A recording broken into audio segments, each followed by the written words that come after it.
नाजरीन आदाब, आप देख रहे हैं जी मीडिया। शहर के मौलाना अबुल कलाम आज़ाद चौक पर मौलाना अबुल कलाम आज़ाद की नई तस्वीर लगाने के बाद CPIM गुलबर्गा के कायदीन ने मीडिया से बात करते हुए अपने ख्यालात का इजहार किया। देखते रहिए Zee media Gulbarga. Manur multi speciality hospital, most advance trauma care centre in Kalburgi के मौके पर मुल्क हिंदुस्तान के पहले एजुकेशन मिनिस्टर मौलाना अबुल कलाम आज़ाद और आज़ादी के सिपाही मौलाना अबुल कलाम आज़ाद की आज यहाँ पे तस्वीर लगाई गई। ये काफ़ी वक्त से यहाँ पे ये तस्वीर जो है एक हटी हुई हालत में थी। ये बड़ी अफसोस की बात है कि गुलबर्गा में हालिया कांग्रेस के नेशनल प्रेसिडेंट उनका दौरा होता है और गुलबर्गा के हर चौराहे पर, हर नुक्कड़ पर कांग्रेस लीडर्स अपने अपनी तस्वीर लगा लेते हैं। लेकिन बड़ी अफसोस की बात है कि मौलाना अबुल कलाम आज़ाद भी वही कांग्रेस पार्टी के साबिक़ा कौमी सदर हैं। लेकिन किसी कांग्रेसी को ये ख्याल नहीं आया कि एक काफ़ी अरसे से जो ये चौराहे पर, इस सर्कल पर, मौलाना आज़ाद सर्कल पर मौलाना अबुल कलाम आज़ाद की जो तस्वीर फटी हुई थी कि एक उसको नई तस्वीर लगाएं।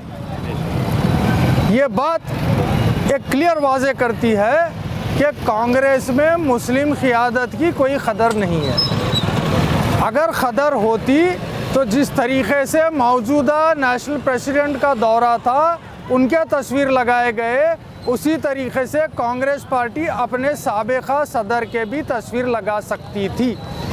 यहाँ कुछ ज़्यादा तस्वीर लगाने की बात नहीं है, बल्कि जो मौलाना अबुल कलाम आज़ाद के नाम से जो इस नेशनल कॉलेज चौक का नाम रखा गया है, यही चौक पर उनकी एक जो तस्वीर लगी हुई थी, यहाँ पे एक नई तस्वीर लगाई जा सकती थी। लेकिन कांग्रेस की कोई क़यादत को, कोई पार्टी को, कोई लीडर को ये ख्याल नहीं आया कि एक तस्वीर मौलाना अबुल कलाम आज़ाद की जो फटी हुई हालत में है, उसको हम एक सही तस्वीर लगाएं। तो हम यही कहते हैं कि कांग्रेस का जो सेकुलरिज्म का नाटक है, ये महज एक दिखावा है। अगर इनमें सच्चाई होती, हर कौम को, हर तबके को साथ लेके चलने की इनमें चाहत होती, तो एक नई तस्वीर मौलाना अबुल कलाम आज़ाद की भी यहाँ लगा सकते थे। ये इन्होंने किया नहीं। शायद इसीलिए मौलाना अबुल कलाम आज़ाद ने कहा है, जो सिर्फ़ अपने लिए ज़िंदा है वो अपने कौम के लिए मुर्दा है। तो कांग्रेस पार्टी के आज की मौजूदा क़ियादत लीजिए, लीडरशिप लीजिए, सारों के ऊपर ये बात साबित होती है, ये लोग सिर्फ़ अपने लिए ज़िंदा हैं और ये दूसरों के लिए सिर्फ़ एक मुर्दा है। सब डिप्टी चेयरमैन रहमान खान साहब जो रहे हैं, उनका ख़ुद वाज़े बयान है कि कांग्रेस किस तरीक़े से मुसलमानों के साथ हरकत करती है। अगर कोई कांग्रेसी चाहे तो मैं उनको सबूत के तौर पे उनका रहमान खान साहब का बयान देने के लिए तैयार हूँ। रहमान खान साहब ने खुले वाज़े तौर पे कहा है कि कांग्रेस अपने पार्टी में से एक ऐसे मुसलमान को ढूंढती है जो ख़ुद से नाकाबिल है। ऐसे शख्स को लाकर मुसलमानों में पेश करती है कि भाई ये तुम्हारा लीडर है, तुम इसको वोट दे दो। और मुसलमान उसको ये सोचकर वोट देते हैं कि वो कम्युनिटी वेलफेयर में कुछ काम करेगा।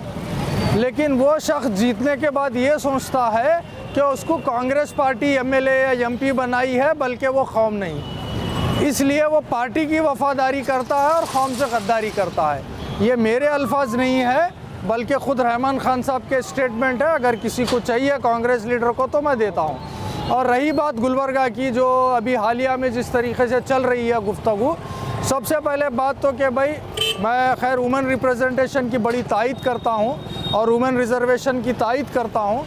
लेकिन जहाँ तक गुलबर्गा MLA के कॉन्स्टिट्यूंसी की बात है, तो गुलबर्गा नॉर्थ हो या गुलबर्गा साउथ हो, ये दोनों ही MLA जो है क्रिकेट में जैसे सब्स्टिट्यूट प्लेयर होता है, ये वैसे सब्स्टिट्यूट है। ये कोई खिलाड़ी बैटिंग करने वाले, बॉलिंग करने वाले खिलाड़ियों में शुमार नहीं होता है इनका।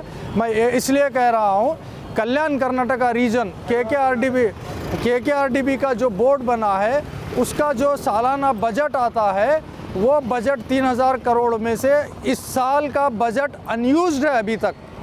लगभग कल्याण कर्नाटका रीजन में अगर डाला जाए हिसाब, सबसे कम काम कहीं पे हुआ है तो वो गुलबर्गा में हुआ है।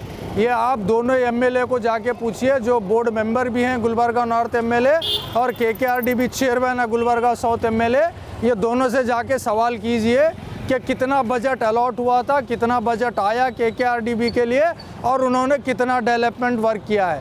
अगर गुलबर्गा नॉर्थ की और साउथ की बात करें तो दोनों जगह डेवलपमेंट के नाम पे क्या मिला है आवाम को, तो 2 खंबे मिले हैं और 1 तिरंगा मिला है दोनों को। इसके अलावा कोई डेवलपमेंट हुआ नहीं है। बड़े शर्म की बात है कि बजट आज भी अनयूज पड़ा हुआ है।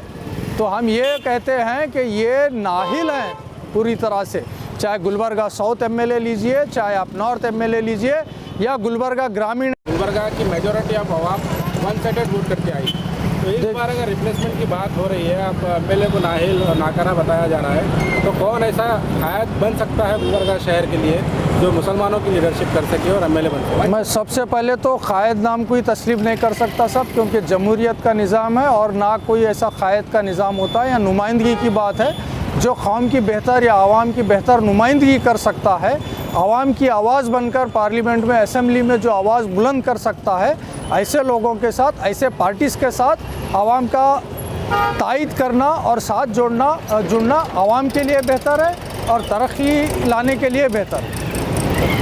आप एक पॉलिटिकल पार्टी से ताल्लुक़ रखते हैं, तो आप अपनी पार्टी की तरफ से क्या मैसेज देना चाहेंगे? हमारा मकसद खुले तौर पे है साहब, हमारा पार्टी का खुला है।